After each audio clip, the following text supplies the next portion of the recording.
Hello everyone, welcome back to my channel. Guys, आज के इस वीडियो में मैं कुछ कॉन्स्टिट्यूशन रिलेटेड टॉपिक आपके साथ डिस्कस करूंगा जो पीटी पेपर, प्रीलिमिनरी पेपर में फ्रीक्वेंटली रिपीट क्वेश्चंस होते हैं, जहां से फ्रीक्वेंटली रिपीट क्वेश्चंस बनते हैं। So let's begin. गाइज, जो कॉन्स्टिट्यूशन में आर्टिकल तो सारे इंपॉर्टेंट ही हैं, ठीक है। उसके अलावा कॉन्स्टिट्यूशन में जो 12 शेड्यूल है वहां से भी बहुत क्वेश्चन बनते हैं, ठीक है। तो मैंने यहाँ पे आज शेड्यूल्स को लिखा है। शेड्यूल 1 to 6 मैंने स्किप किया है और रेस्ट ऑफ द शेड्यूल्स को मैंने मेंशन किया है, 7th, 8th, 9th, 10th, 11th, 12th, ठीक है। तो नंबर 1 हम 7th शेड्यूल देखते हैं। जब गाइस हम 7th शेड्यूल को देखते हैं कॉन्स्टिट्यूशन के अंदर, तो उसके अंदर गाइस 3 लिस्ट दी गई हैं, ठीक है। Union list, state list, concurrent list. जो यूनियन लिस्ट मतलब सेंट्रल गवर्नमेंट कितने सब्जेक्ट्स के ऊपर लॉ फॉर्म कर सकती है, लॉ बना सकती है। जो यूनियन लिस्ट है उसके अंदर सेंट्रल गवर्नमेंट है, यूनियन गवर्नमेंट है हमारी, तो वो कितने सब्जेक्ट्स के ऊपर लॉ फॉर्म कर सकती है। टोटल जो सब्जेक्ट है 97 सब्जेक्ट हैं जिन पे जो है सेंट्रल गवर्नमेंट लॉ बना सकती है। और स्टेट लिस्ट के अंदर 66 सब्जेक्ट्स हैं जिनके ऊपर जो स्टेट गवर्नमेंट है किसी भी स्टेट की, वो लॉ बना सकती है। और जो कंकरेंट लिस्ट है गाइस, ये कंकरेंट लिस्ट मतलब सेंट्रल गवर्नमेंट भी आप लॉ बना सकती है उस पे और स्टेट गवर्नमेंट लॉ बना सकती है उस पे। तो जो टोटल सब्जेक्ट है कंकरेंट लिस्ट के अंदर वो कितने हैं, टोटल 47। और जो हमने कंकरेंट लिस्ट का जो ये कॉन्सेप्ट है गाइस, तो ये हमने किस कंट्री के कॉन्स्टिट्यूशन से बोरो किया है। तो ये गाइस याद रखना, बहुत बार पीटी पेपर में, प्रीलिमिनरी पेपर में क्वेश्चन बनता है कि जो हमने कंकरेंट लिस्ट का जो कॉन्सेप्ट है वो किस कॉन्स्टिट्यूशन से हमने फॉलो किया है। तो वो ऑस्ट्रेलिया के कॉन्स्टिट्यूशन से हमने बोरो किया है कंकरेंट लिस्ट का, ठीक है।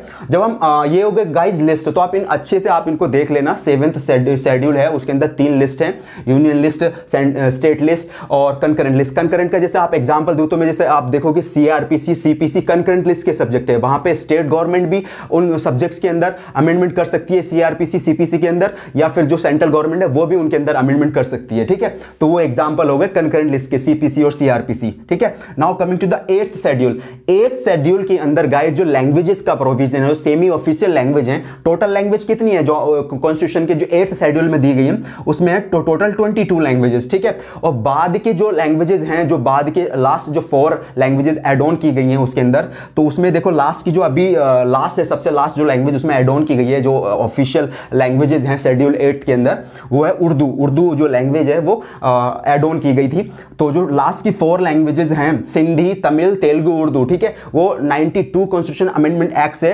उसके अंदर इंसर्ट की गई हैं 8th शेड्यूल के अंदर, ठीक है। सो आप शेड्यूल बहुत बार ये पूछता है कि कितनी लैंग्वेजेस हैं टोटल।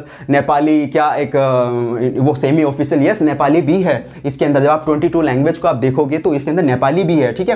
तो ये 8th शेड्यूल से भी क्वेश्चन बनते हैं, आप देख लेना कितनी लैंग्वेजेस हैं और रिसेंट कौन सी उसमें ऐड ऑन की गई थी, तो वहां से क्वेश्चन बन जाता है, ठीक है। और जैसे 9th शेड्यूल है, 9th शेड्यूल बेसिकली क्या है गाइस, आप देखोगे 9th शेड्यूल को जब add on 44th constitution amendment act से उसको बनाया गया था, जो 9th शेड्यूल है, 9th शेड्यूल के अंदर वो सारे एक्ट को, वो सारे लॉज को डाला गया उनके अंदर जिन पे जुडिशियल रिव्यू अलाउ नहीं है, जिनका जुडिशियल रिव्यू नहीं कर सकते। मोस्टली आप देखोगे तो लैंड रिफॉर्म, लैंड से जितने भी रिलेटेड एक्ट थे वो सारे 9th शेड्यूल में डाले गए हैं, जिन पे आप जुडिशियल रिव्यू आप नहीं कर सकते उन 9th शेड्यूल से भी बहुत बार क्वेश्चन बनते हैं। सारे लैंड रिफॉर्म जितने भी कुछ हुए हैं, लैंड से रिलेटेड एक्ट बने हैं, वो सारे 9th शेड्यूल में डाले गए हैं। और 10th में आप देखोगे तो 10th में disqualification on grounds of defection, defection के ऊपर किसी एमपी या एमएलए के उसके डिस्क्वालिफिकेशन की बात की गई है डिफेक्शन लॉ के अंदर से 10th जो शेड्यूल है। और 11th में एग्रीकल्चर से रिलेटेड सारे बॉडीज को डाला गया है। और 12th में म्युनिसिपैलिटीज जितने भी बॉडीज होती हैं, ठीक है, वो उसके अंदर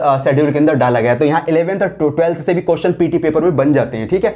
तो आप देख लेना। उसके बाद गाइज हम देखते हैं जो सोर्स ऑफ द कॉन्स्टिट्यूशन है, किस कंट्री से, कौन से हमने कॉन्स्टिट्यूशन का किस पार्ट कौन सी कंट्री से लिया है, किस कंट्री के कॉन्स्टिट्यूशन से हमने कॉन्स्टिट्यूशन जो पार्ट है वो लिया है।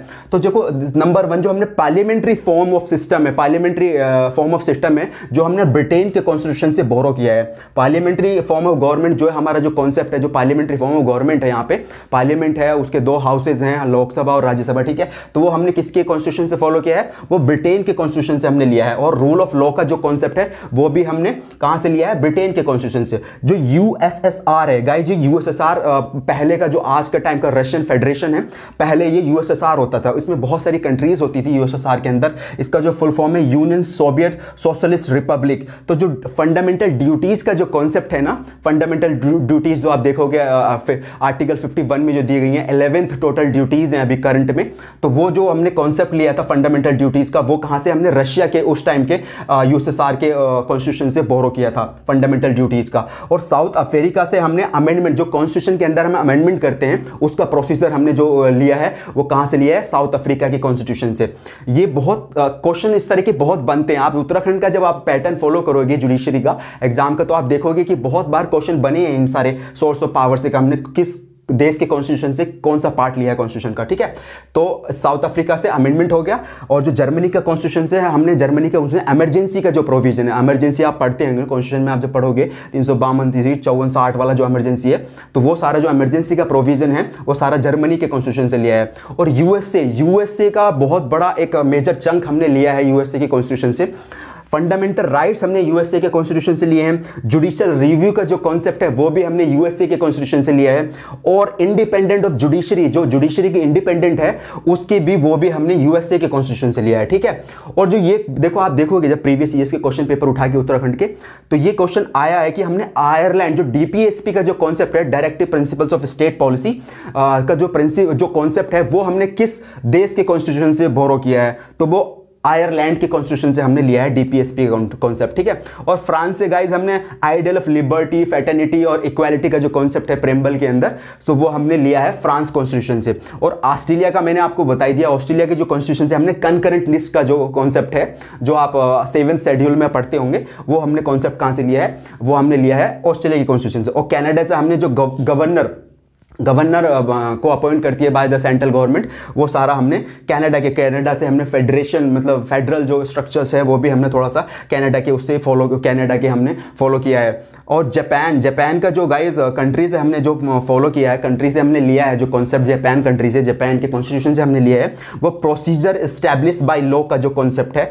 वो हमने बोरो किया है जापान के कॉन्स्टिट्यूशन से। गाइज मैं कई बार बहुत सारे कैंडिडेट्स या बहुत सारे स्टूडेंट कंफ्यूज रहते हैं between the procedure establish by law and due process of law.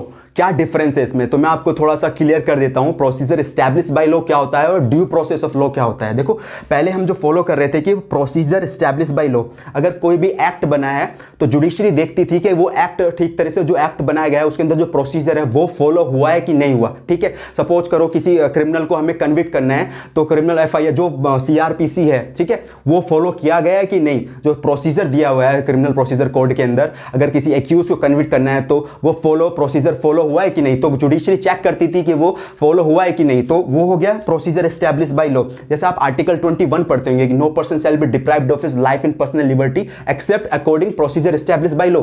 अगर किसी पर्सन की नॉर्मली क्या होगा, नहीं, आप किसी की लिबर्टी को नहीं ले सकते, लेकिन अगर आप लिबर्टी ले रहे हैं तो आपको प्रोसीजर फॉलो करना पड़ेगा, ठीक है। सो आर्टिकल 21 में कोट कर रहा हूं यहां पे। तो जो प्रोसीजर एस्टैब्लिश बाय लॉ का मतलब था कि जब जुडिशरी क्या देखती थी कि प्रोसीजर फॉलो हुआ है कि नहीं, अगर किसी एक्यूज को कन्विक्ट किया जा रहा है, किसी पर्सन को अरेस्ट किया जा रहा है, तो प्रोसीजर फॉलो हुआ है कि नहीं। जो प्रोसीजर है, आप देखोगे अरेस्ट होता है तो कोई पर्सन, उसको ग्राउंड बताए जाते हैं, इस ग्राउंड पे अरेस्ट हो रहा है, आप बेल ले सकते हैं कि नहीं, तो प्रोसीजर फॉलो करना पड़ता था। लेकिन एक केस आया था Maneka Gandhi versus union of India 1978, इसको हम पासपोर्ट का केस भी बोलते हैं, पासपोर्ट से रिलेटेड था ये। तो इसके अंदर फर्स्ट टाइम इंडिया के अंदर ड्यू प्रोसेस ऑफ लॉ, अभी तक तो हम बस ये देख रहे थे कि प्रोसीजर एस्टैब्लिश बाय लॉ में कि जो प्रोसीजर है वो फॉलो हुआ है कि नहीं हुआ है, लेकिन इस केस के अंदर Maneka Gandhi versus union of India के अंदर ड्यू प्रोसेस लॉ और ड्यू प्रोसेस ऑफ लॉ को फर्स्ट टाइम यूज किया गया था। और बेसिकली इसका मतलब होता है guys, due process of law का मतलब होता है कि लॉ ठीक है कि नहीं, मतलब यहां पे चेक किया, जुडिशरी ने चेक किया कि जो लॉ बना हुआ है वो तो कहीं गड़बड़ नहीं है, वो तो कहीं गलत नहीं बना दिया गया, क्या वो कॉन्स्टिट्यूशन के जो प्रीमाइसिस है, कॉन्स्टिट्यूशन का जो दायरा है, जो फंडामेंटल राइट्स का तो कहीं इन्फ्रिंज नहीं कर रहा है जो लॉ बनाया गया है। तो इस केस के अंदर Maneka Gandhi versus union of India 1978 का केस था। मेनका गांधी जो पिटिशनर थी, उनका इन्होंने पासपोर्ट सीज किया गया था बाय द पासपोर्ट अथॉरिटी, तो उसको चैलेंज किया था उन्होंने, और ऑनरेबल कोर्ट ने फर्स्ट टाइम यूज किया था कि जो पासपोर्ट एक्ट था उसके कुछ सेक्शंस को उन्होंने गलत वॉइड डिक्लेयर किया था। तो फर्स्ट टाइम यूज हुआ था ड्यू प्रोसेस ऑफ लॉ, मतलब कि लॉ को चेक किया गया था कि लॉ इज राइट और रॉन्ग, मतलब सही है लॉ या गलत है। और प्रोसीजर एस्टैब्लिश बाय लॉ में मतलब कि वो जो लॉ है उसका प्रोसीजर ठीक तरह से फॉलो हुआ है कि नहीं हुआ है। ठीक है, आई होप ये आपको क्लियर हुआ होगा, थोड़ा बहुत आपको क्लियर हुआ होगा ड्यू प्रोसेस लॉ और प्रोसीजर एस्टैब्लिश बाय लॉ में। और गाइज एक दो आर्टिकल लिखे हैं मैंने, मतलब एक जो बहुत फ्रीक्वेंटली रिपीट क्वेश्चन है एक तरह का ये एग्जाम के अंदर। आर्टिकल 39A, जब आप डीपीएसपी का जो हम पढ़ते हैं, डीपीएसपी कहां से दिया हुआ 36 से 51 का जो पूरा चैप्टर है कॉन्स्टिट्यूशन के अंदर, आर्टिकल 36 टू 51 वो पूरा डीपीएसपी की बात करता है, directive principles of state policy. DPSP क्या है बेसिकली? डीपीएसपी क्या है? डायरेक्शन है, स्टेट को डायरेक्शन दी गई है, बिकॉज हमारा स्टेट एक वेलफेयर स्टेट है। जब हमारे पास रिसोर्सेज हो जाएंगे तो हमको जो डीपीएसपी में जितनी भी आर्टिकल हैं, जो भी बोला गया है कि आपको ये सब चीजें इंप्लीमेंट करनी है कंट्री के अंदर। ठीक है, तो जब हम 1939A पढ़ते हैं कॉन्स्टिट्यूशन का आर्टिकल, तो उसमें लिखा हुआ है equal justice and free legal aid. तो फ्री लीगल एड प्रोवाइड कराया जाएगा। अगर कोई एक्यूज है जो अपना केस नहीं लड़ सकता या अपने आप को डिफेंड नहीं कर सकता तो उसको लीगली एड प्रोवाइड कराई जाएगी। और इससे रिलेटेड ये आप जब आप सीआरपीसी के सेक्शन 304 पढ़ते हैं, सीआरपीसी का सेक्शन 304, उसमें भी लीगल एड का प्रोविजन क्या है कि legal aid to accuse at state expenses in the certain cases. तो लीगल एड प्रोवाइड कराई जाएगी एक्यूज को बाय किसके? स्टेट गवर्नमेंट के द्वारा। तो ये बहुत बार पूछता है, 304 भी पूछ लेता है जब आप देखोगे, और 339A जो इक्वल जस्टिस और लीगल एड की बात करता है। ठीक है गाइस, अगर थोड़ा सा और इंपॉर्टेंट है, फंडामेंटल ड्यूटीज के बारे में बता देता हूं। फंडामेंटल ड्यूटीज जो है आर्टिकल 51A जो है कॉन्स्टिट्यूशन का, उसमें फंडामेंटल ड्यूटीज दी गई है। टोटल ड्यूटीज 11 हैं, 11 टोटल ड्यूटीज हैं। फंडामेंटल ड्यूटीज हैं क्या? Basically it's a reminder. जो मैडम इंदिरा गांधी ने क्या किया था, आप जब देखोगे तो रिमाइंडर है बेसिकली। जो स्वर्ण सिंह कमेटी बनी थी एक, क्यों इंप्लीमेंट की गई है ड्यूटीज?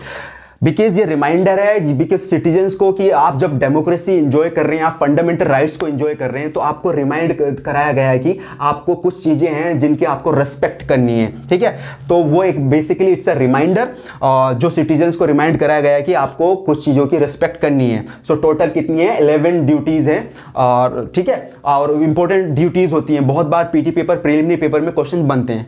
आई होप जो भी हमने अभी डिस्कस किया है आपको समझ आया होगा, और नेक्स्ट वीडियो में मिलते हैं। Thank you.